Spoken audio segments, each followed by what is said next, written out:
Hello everyone, welcome to all of you in RK study एग्यू channel में। कैसे हो आप सभी? आई होप कि आप सभी अच्छे ही होंगे। दोस्तों, हमने जो टॉपिक स्टार्ट किया था वो किया हुआ था उद्देशिका प्रस्तावना, जिसे प्रियम्बल भी कहते हैं। ठीक है, वो हमने हाफ किया था, हाफ आज करेंगे इसको कंप्लीट। ओके, तो उद्देशिका के बारे में हमने किया था। इससे पहले मैं आपको बता दूं कि इस चैनल के ऊपर जो पॉलिटी की क्लास है वो हर रोज लगती है। हर जो सिलेबस है, जो पॉलिटी का सारा सिलेबस कवर करवाया जाएगा आपको पूरी डिटेल के साथ में। कोई भी डाउट आपका रहने वाला नहीं है। और आपको जो नए हो, सब्सक्राइब करें चैनल को, शेयर करें वीडियो को और लाइक भी करें। ठीक है, और अपने दोस्तों को भी शेयर कीजिएगा ज्यादा से ज्यादा, ताकि उनको भी फायदा हो सके। और अभी जो एग्जाम है PS TET, master cadre, CTET भी होने वाला है जुलाई के अंदर, और लेक्चरर कैडर है और जो पंजाब पुलिस है, उन सभी के लिए जो ये क्लासेस वेरी इंपॉर्टेंट रहने वाली है। तो आज से है, सभी दोस्तों को शेयर कीजिएगा। या फिर कुछ नए स्टूडेंट है तो वो पिछली जो वीडियो है वो प्लेलिस्ट में डाली हुई है, तो वो वहां से आप देख सकते हो। ओके, तो सिलेबस कवर होने के बाद में आपको एमसीक्यूज भी करवाए जाएंगे लाइव क्लासेस में। तो स्टार्ट करते हैं बिना देरी के आज की क्लास में। तो उद्देशिका हम करेंगे। उद्देशिका के बारे में हमने क्या कुछ कर लिया था।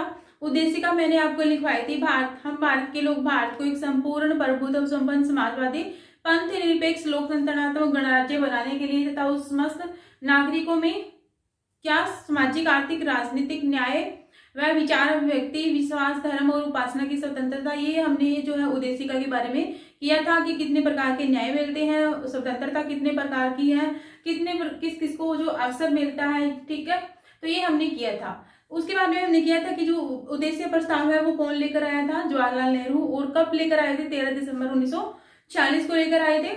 और जो पास कब हो गया था वो 22 जनवरी 1947 को हुआ था। ठीक है, उसके बाद में हमने क्या था कि जो है प्रस्तावना की जो लैंग्वेज है वो कहाँ से ली गई है? लैंग्वेज हमने ली है ऑस्ट्रेलिया से, और जो है विचार है, आइडिया है, वो यूएसए से लिया गया है।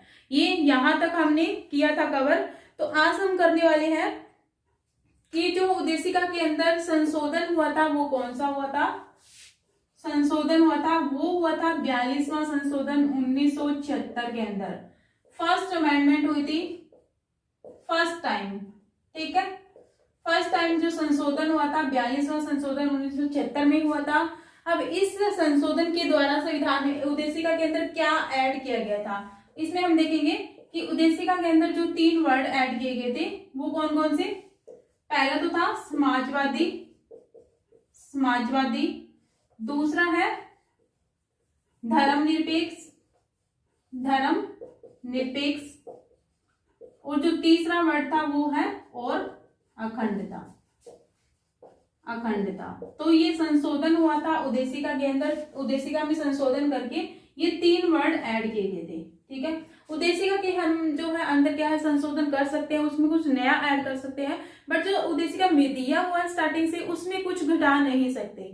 ठीक है, इसमें जोड़ सकते हैं बट इसमें कुछ घटा नहीं सकते उद्देशिका के अंदर। तो ये 3 वर्ड जो है ऐड किए गए थे 42वें संविधान संशोधन के द्वारा 1976 में। ओके, अब हम देखते हैं कि जो 42वां संविधान संशोधन है ये जो कहा जाता है इसको सबसे छोटा संविधान, छोटा संविधान, मिनी कॉन्स्टिट्यूशन भी कहा जाता है इसे 42वें संविधान संशोधन को।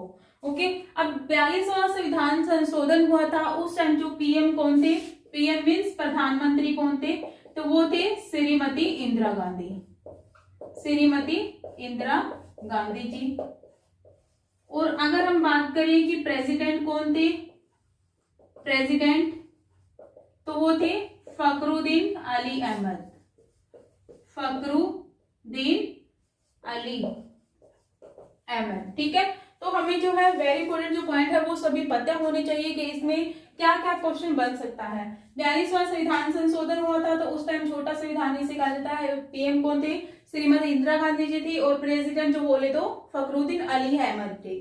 ठीक है, अब हम क्या करेंगे कि जो हमने उद्देशिका के अंदर किया है सभी वर्ड को डिफाइन करेंगे, एक एक करके एक्सप्लेन करूंगी। ओके, ताकि आपको जो है सारा का सारा समझ आ जाएगा जी। उद्देशिका जो है कहाँ से स्टार्ट होती है? उद्देशिका का जो वर्ड है पहला, हम भारत के लोग, हम भारत के लोग। इसमें मैंने आपको पहला पॉइंट लिखाया था कि जो भारत वर्ड है वो इसमें 2 बार यूज हुआ है। ठीक है, कितनी बार हुआ है? 2 बार यूज हुआ है। हम भारत के लोग हैं मीन्स जो उद्देशिका की स्टार्टिंग होती है वो हम भारत के लोग से ही स्टार्टिंग होती है। मीन्स हम भारत के लोग किसको कहा है? भारत की जनता को कहा है। अगर पूछे कि उद्देशिका में जो है स्रोत किसको जो माना गया है, संविधान का जो मूल स्रोत कौन है? संविधान का मूल स्रोत, संविधान का मूल स्रोत तो वो कौन है? जनता, भारत की जनता है, भारत की जनता। तो इसमें भारत की जनता को ही संविधान का मूल स्रोत कहा है, क्योंकि इसमें कहा है कि हम भारत के लोग, उद्देशिका की स्टार्टिंग ही यहीं से होती है, भारत की जनता से।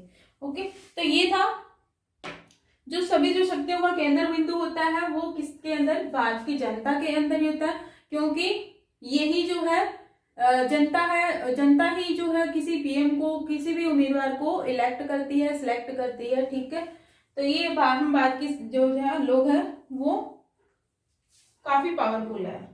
तो दूसरा इसके अंदर पॉइंट आता है, हम भारत के लोग भारत को एक संपूर्ण प्रभुत्व संपन्न, संपूर्ण प्रभुत्व संपन्न।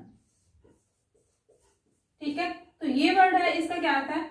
इसका अर्थ है कि जो भारत है वो बिल्कुल स्वतंत्र है, किसी भी देशी विदेशी से, कोई विदेश से कोई भी उसके ऊपर निर्भर नहीं है। भारत ने किसी के साथ समझौता करना है, किसी की संधि करनी है तो वो क्या है? स्वतंत्र है, अपने आप से कर सकता है।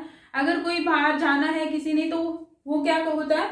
भारत अपने आप से ही करता है, किसी के ऊपर भी निर्भर नहीं है। तो ये कहा जाता है कि हम जो भारत के लोग भारत को एक संपूर्ण प्रभुत्व संपन्न समाजवादी बनाते हैं। ठीक है, तो इसके बाद में क्या है कि जो ये शब्द है, हमने जो पहला वर्ड किया था हम भारत के लोग, ये तो स्टार्टिंग होती है। संपूर्ण प्रभुत्व संपन्न जो वर्ड है वो कब ऐड किया गया था संविधान में? तो ये ऐड किया गया था 26 जनवरी 1950 में। ठीक है, जो मैं आपको वर्ड लिखाऊंगी वो आपको साथ साथ में बताऊंगी कि ये वर्ड जो है कब ऐड किया गया था, कब नहीं किया गया था। तो संपूर्ण प्रभुत्व संपन्न मीन्स होता है देशी विदेशी कोई बाहरी विदेश लोग होते हैं, ये उनके साथ संधि समझौते करने थे, वो भारत क्या है? स्वतंत्र है, किसी भी ऊपर निर्भर नहीं है। ठीक है, समझ में आ गया होगा। आगे क्या है? तीसरा पॉइंट आता है समाजवादी। समाजवादी, समाजवादी मीन्स ये जो वर्ड ऐड किया गया था कब किया गया था? 42वीं अमेंडमेंट हुई थी 1976 के द्वारा। तो समाजवादी में क्या है कि कोई भी भेदभाव नहीं करेगा किसी के प्रति। ठीक है, किसी के साथ किसी प्रकार का कोई भेदभाव नहीं करेगा। समाजवादी के समाज में जो भी लोग रहते हैं कोई भी भेदभाव नहीं होगा, ये समाजवादी में कहा गया है। आगे जो पॉइंट आता है वो है पंथ निरपेक्ष। पंथ निरपेक्ष बोल दे या फिर धर्म निरपेक्ष, धर्म निरपेक्ष। धर्म निरपेक्ष जो वर्ड है वो कब ऐड किया गया था? वो भी 42वीं अमेंडमेंट हुई थी 1976 के द्वारा। तो इसमें क्या है? धर्म निरपेक्ष का अर्थ है कि राज्य जो होता है, स्टेट होगी, कोई धर्म विशेष, कोई भी विशेष धर्म को मान्यता नहीं देगी कि आप जो है पंजाब वाले लोग हैं वो सिख धर्म को अपनाएंगे। ठीक है, ऐसा कुछ नहीं होगा। स्टेट कोई भी धर्म को मान्यता प्राप्त नहीं करेगी। सभी जो धर्म होते हैं वो सभी के स्टेट के लिए बराबर होते हैं, किसी को मान्यता प्राप्त नहीं होगी। ठीक है, तो सभी धर्मों को एक समान माना जाएगा, इसमें कहा गया है धर्म निरपेक्ष के अंदर। आगे जो पॉइंट आता है वो कौन सा है? हम भारत के लोग भारत को संपूर्ण प्रभुत्व संपन्न समाजवादी पंथ निरपेक्ष लोकतंत्रात्मक ये जो वर्ड कब ऐड किया गया था? ये किया गया था 26 जनवरी 1950 को। ठीक है, और इसमें जो है स्वतंत्रता के बारे में बात की गई है। आगे जो है गणराज्य, गणराज्य जो शब्द है वो कब ऐड किया गया था? 26 जनवरी 1950 को ही ऐड किया गया था। गणराज्य मीन्स इसमें तो डेमोक्रेसी की सभी को आजादी होगी, भारत आजाद होगा। और गणराज्य मीन्स क्या होता है, कोई भारत का हेड होगा, जैसे राष्ट्रपति है, पीएम है, तो वो क्या होगा, हेरिडिटी नहीं होगी उसमें, कि वंशानुगत नहीं होगा गणराज्य के अंदर। यही है कि वंशानुगत पद नहीं होगा। जैसे राष्ट्रपति अब द्रौपदी मुर्मू है, तो इनके बेटे हैं, पुत्र है, वो आगे राष्ट्रपति बने, ऐसा कुछ भी नहीं है। ठीक है, नो हेरिडिटी, वंशानुगत नहीं होगा, लोगों के द्वारा इलेक्ट किया जाएगा, सिलेक्ट किया जाएगा उम्मीदवार। फिर क्या है, वोटिंग के बाद में ही उम्मीदवार जो है राष्ट्रपति बनेंगे, प्रधानमंत्री बनेंगे।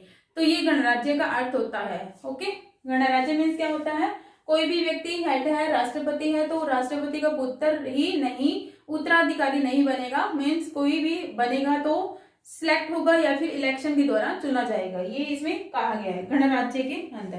तो इसके बाद में पॉइंट आता है अखंडता। अखंडता जो शब्द ऐड किया गया था लास्ट में, अखंडता, तो ये कब ऐड किया गया था, 42वीं अमेंडमेंट के द्वारा 1976 में। अखंडता मीन्स भारत को एक अखंड के रूप में इकट्ठे रहना, भाईचारा बनाकर रहना, वो है अखंडता। मीन्स भारत जो है कोई भी किसी भी तरीके से डिवाइडेशन नहीं हो सकती, इसका ये है यूनियन स्टेट है, द स्टेट इज यूनियन। ठीक है, जो भारत है एक राज्यों का संघ है। मीन्स इसमें कोई अखंडता नहीं हो सकती, अखंड राज्य है हमारा, अखंड भारत है। तो ये इसमें वर्ड थे। उसके बाद में हम करने हैं, इसे हमने किया था कि जो प्रस्तावना किसने पेश की थी, कब स्वीकार किया गया था, ये हमने डिस्कस कर लिया है। ठीक है, उसके बाद में मैं आपको बताऊंगी जो उद्देशिका होती है, उद्देशिका के अंदर कि इसमें क्या क्या कहा गया है, किसके विचार थे, किसने कहा है, तो वो हम डिस्कस करते हैं। ठीक है,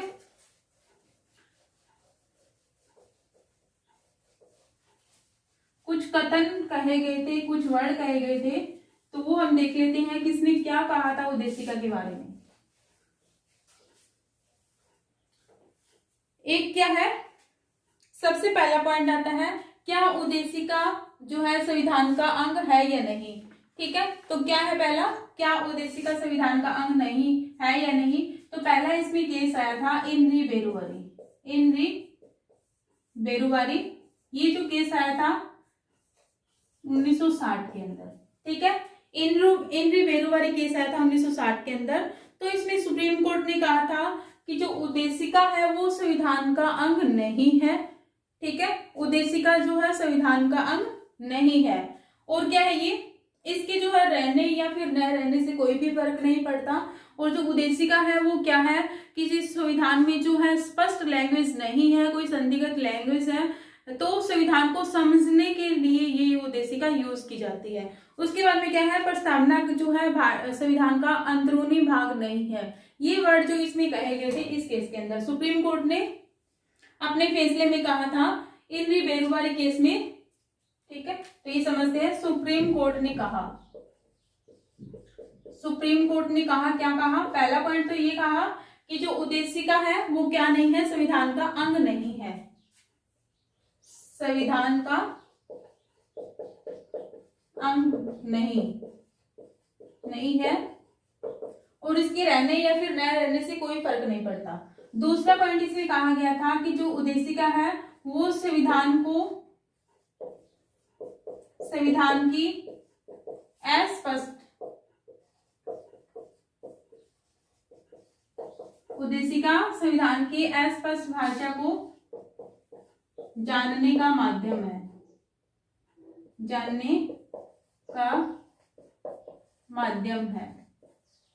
या हम जो है संविधान के अंदर जो भी भाषा दी गई है संविधान में, संविधान की जो भाषा है अस्पष्ट है, और उद्देशिका संविधान के निर्माताओं को, विचारों को जानने की कुंजी है, या फिर कह सकते हैं उद्देशिका जो है, इसमें कहा गया कि जो संविधान निर्माता थे वो क्या कहना चाहते थे, क्या उनका उद्देश्य था, क्या विचार था, तो ये उद्देशिका में दिया गया है। उसके बाद में कहा गया है इसमें कि प्रस्तावना जो है, उद्देशिका जो है, प्रस्तावना संविधान का अंदरूनी भाग नहीं है, संविधान का अंदरूनी भाग नहीं है, इंटरनल पार्ट नहीं है, ये इसमें कहा गया था इन री बेरुवारी केस में। अब क्या है, इसमें तो कह दिया सुप्रीम कोर्ट ने कि संविधान जो है संविधान का अंग नहीं है उद्देशिका, और संविधान की जो अस्पष्ट भाषा है उनको जानने के लिए ये कुंजी है, और उसके बाद में क्या है, प्रस्तावना जो संविधान का अंदरूनी भाग नहीं है, ये इसमें कहा गया था। ठीक है, अब क्या हुआ, उद्देशिका जो है इसके द्वारा एक दूसरा केस आया था, वेरी इंपॉर्टेंट है दोनों ही, केशवानंद भारती बनाम केरल राज्य। तो ये केस जो आया था 1973 के अंदर आया था। ठीक है, तो ये 1960 में आया था इनरी बेरुबरी केस, और जो है केशवानंद भारती बनाम केरल राज्य ये 1973 के अंदर आया था। तो इसमें कहा गया कि जहां पे इसने कहा है कि इनरी बेरुबरी केस में संविधान जो है उद्देशिका संविधान का अंग नहीं है, बट इसमें कहा गया कि जो उद्देशिका है वो संविधान का अंग है, उद्देशिका संविधान का अंग है। किसने कहा, इसमें सुप्रीम कोर्ट ने कहा था। ये इसमें तो सुप्रीम कोर्ट ने ये कह दिया कि संविधान का अंग नहीं है, बट इसमें क्या है 1973 में ये केशवानंद भारती बनाम केरल राज्य से केस आया, तो उसमें सुप्रीम कोर्ट ने अपने जो है विचारों को पलटते हुए कहा कि जो उद्देशिका है वो संविधान का अंग है। ठीक है, इसमें इनरी बेरुबरी केस में कहा नहीं है, बट इसमें केशवानंद भारती बनाम में कहा कि है।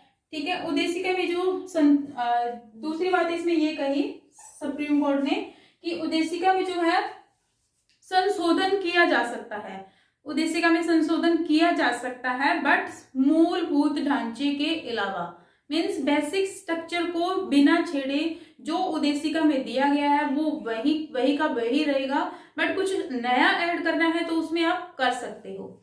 ठीक है, तो इसमें क्या कहा गया था कि उद्देशिका, इसमें कहा गया था कि उद्देशिका जो है उद्देशिका में संशोधन किया जा सकता है, उद्देशिका में संशोधन किया जा सकता है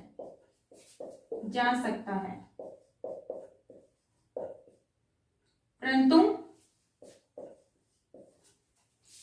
क्या नहीं किया जा सकता, परंतु मूलभूत ढांचे के अलावा,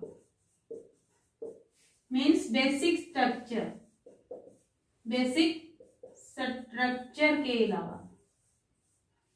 ओके, इसको छेड़े बिना ही आप इसमें संशोधन कर सकते हो, कुछ नया ऐड कर सकते हो। उसके बाद में कहा इसमें कि जो उद्देशिका है वो क्या है, एक न्याय योग्य नहीं है, मीन्स इसके आधार पर कोई फैसला नहीं दिया जा सकता। ये भी सुप्रीम कोर्ट ने कहा था इसमें तीसरा पॉइंट कि जो उद्देशिका है वो न्याय योग्य नहीं है, इसको हम लेकर सुप्रीम कोर्ट हाई कोर्ट में नहीं जा सकते कि आप इसके आधार पर हमें केस की सुनवाई कीजिएगा। इसमें क्या है कि उद्देशिका जो न्याय योग्य नहीं है इसके आधार पर हम कोई भी फैसला नहीं कर सकते, ये इसमें कहा गया था।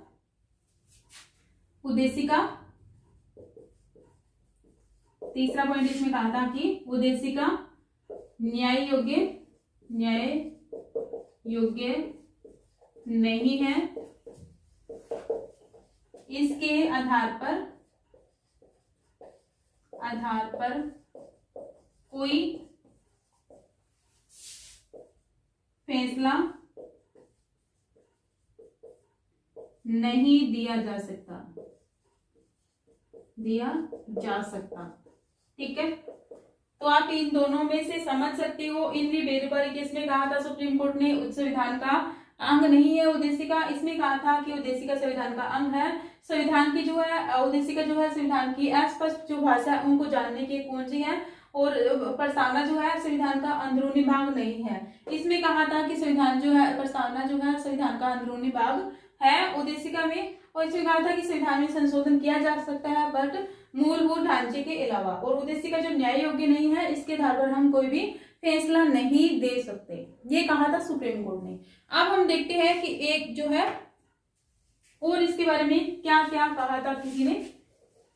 ओके, इसमें दो इंपॉर्टेंट है। इनरी बेरुबरी केस कब आया था, 1960 में आया था, और केशवानंद भारती बनाम केरल राज्य वो आया था 1973 के अंदर।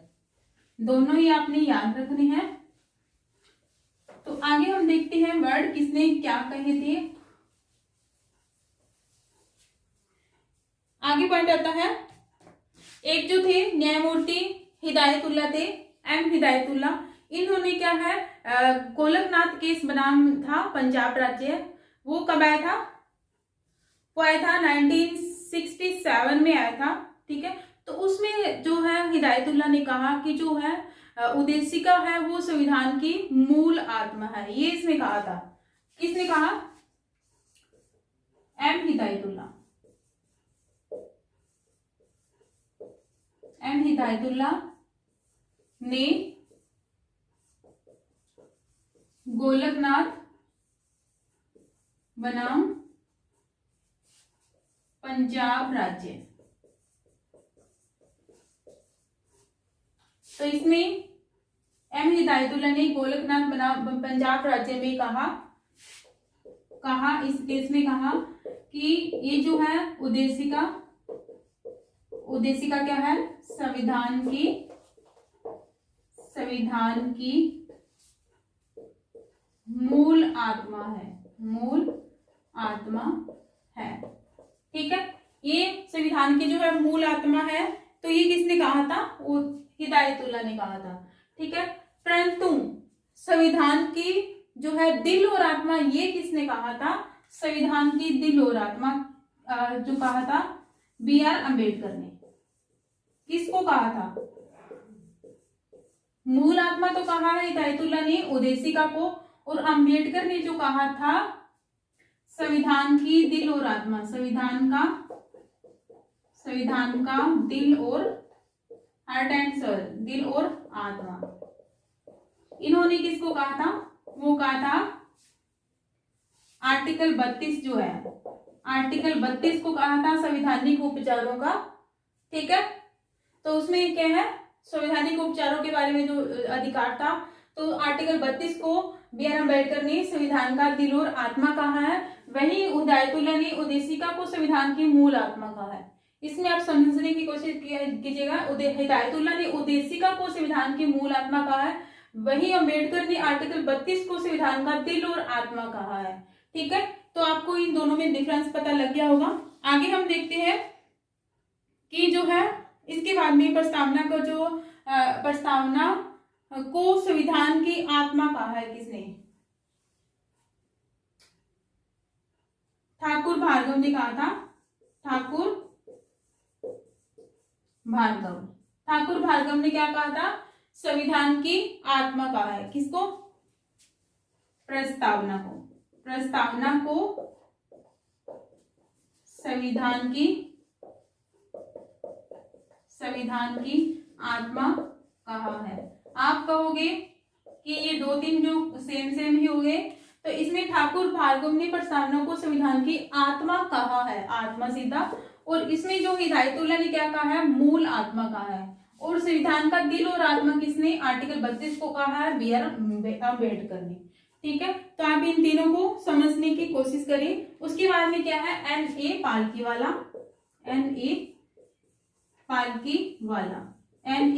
वाला पालकी उठाकर जाते हैं हम सेव की, तो उसके बाद में क्या है, हमारा आइडेंटिटी वगैरह जो है चेक होता है कि आप कहाँ से आए हो कहाँ से नहीं, तो इसका जो है पालकी वाला ने इसको क्या कहा है, पहचान पत्र कहा है उद्देशिका को।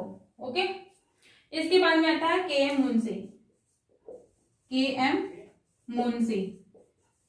मुंशी ने उद्देशिका को क्या कहा है, इन्होंने कहा है जन्म पत्री कहा है, इसे जन्म पत्री कह सकते हैं या फिर राशिफल कह सकते हैं, राशिफल।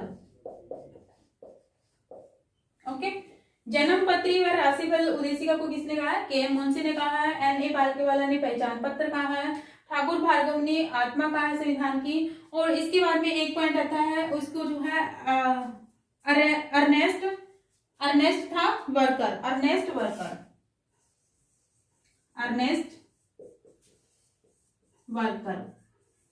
वर्कर ने क्या कहा है उद्देशिका को, की कहा है, की या फिर कह सकते हैं कुंजी कहा है, की कहा है, की कुंजी या फिर कह सकते हैं नोट।